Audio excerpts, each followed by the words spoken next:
Welcome back. Playoff football has arrived in North Dakota. The winner-go-home mentality starts this week in 9-man with the 24-team playoff field set. And to get you set for that and to unveil his latest power rankings, we bring in Jody Norstedt. So Jody, first off, West Fargo had what was supposed to its toughest challenge in the EDC on Friday.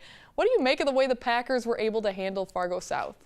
Well, Kelly, I continue to be more and more impressed with West Fargo, and that's saying something. The team has stayed healthy for the most part, and they play great defense and special teams. Their players are just so smart. They defended Sal's high-flying passing attack well and just ended up wearing the Bruins down in the end to get the victory. They've made it look easy, but when you consider that 5 of their 7 wins, 5 of 7 have come against ranked opponents, you begin to really appreciate the perfection.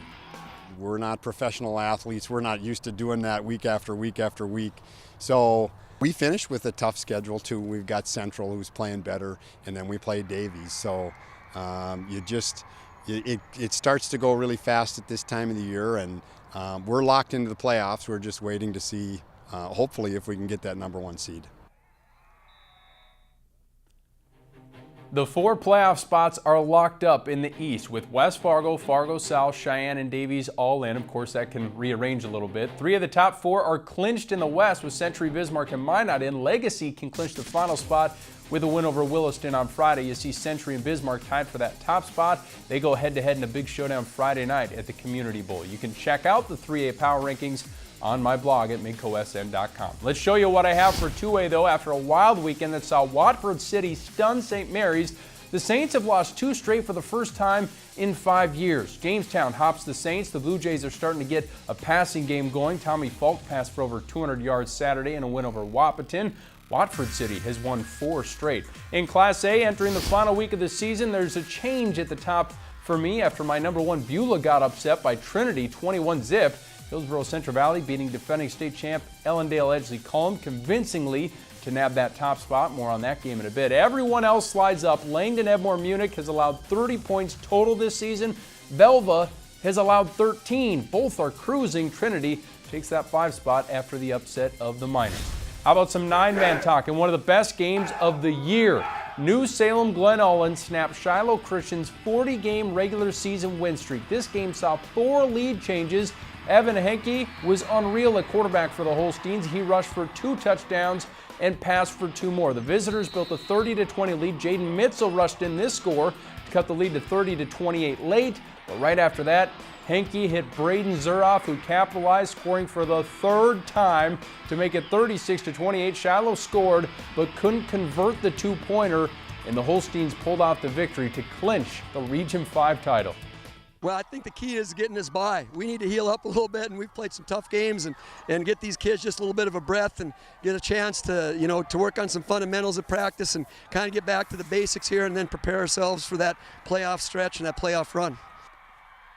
And speaking of that playoff run, here's a list of the other teams with first-round byes in 9-man this week. Wyoming, Lidgerwood, Cavalier, Napoleon, North Prairie, Mulhall, Lansford, Sherwood, and then a couple 2 seeds with byes, Nelson County and St. John. One thing that caught my eye in the bracket, which you can find on my blog, if Thompson beats Oaks on Saturday, the Tommies will get a rematch of the season opener and travel to Cavalier. That could be crazy.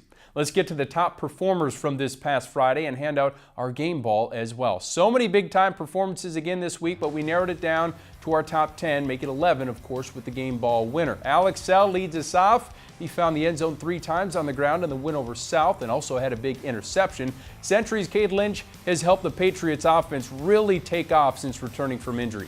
He hauled in 6 passes, with half of those going for scores in the win over Davies, extending Century's win streak to 6 games. In the same game, Nick Toshthik racked up a whopping 234 receiving yards, converting 1 of them into 6 points. That Davies passing game gives the Eagles potential to possibly pull off an upset in the postseason.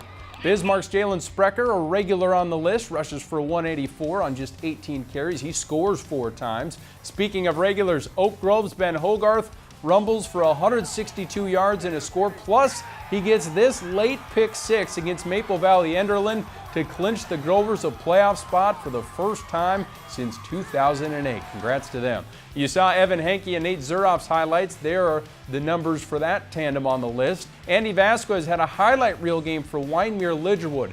He hauled in 7 passes for 122 yards and 2 touchdowns, the second of which was a beautiful dive and grab that these kids would be very jealous of. Maybe they'll make one of these one day. The Warbirds will play the winner of New Rockford Cheyenne and Kidder County in round 2. Carter Brown in North Border crosses the 300-yard rushing mark to go with 4 scores, and Hettinger Scranton's Isaiah Kloot rushes for 4 touchdowns and returns 2 kicks for touchdowns. Those are some insane stats. But they take a backseat this week to Hillsborough Central Valley's Grant Skager, who took on the top-ranked team, defending state champ EEK, and rushed for 314 yards on 24 carries, scoring 5 touchdowns. Skager averaged 13 yards per carry.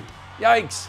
The Burros got the 48-14 win, staying on top of Region 1 in the process. Congrats to Grant. They host 6-1 Oak Grove in the regular season finale on Friday. Kelly, I know you love the Burro nickname. Something tells me we'll still be talking about this team come November. I think you're exactly right, Jody. Great stuff. Thank you so much. You bet. When we come back, we talk South Dakota High School football with Jason Andera. Find out everything you need to know about the big games and performances from this past weekend. And later, another Grand Forks versus Sioux Falls battle in head-to-head. We'll be right back. Midco Sports Tonight, presented by Avera Orthopedics.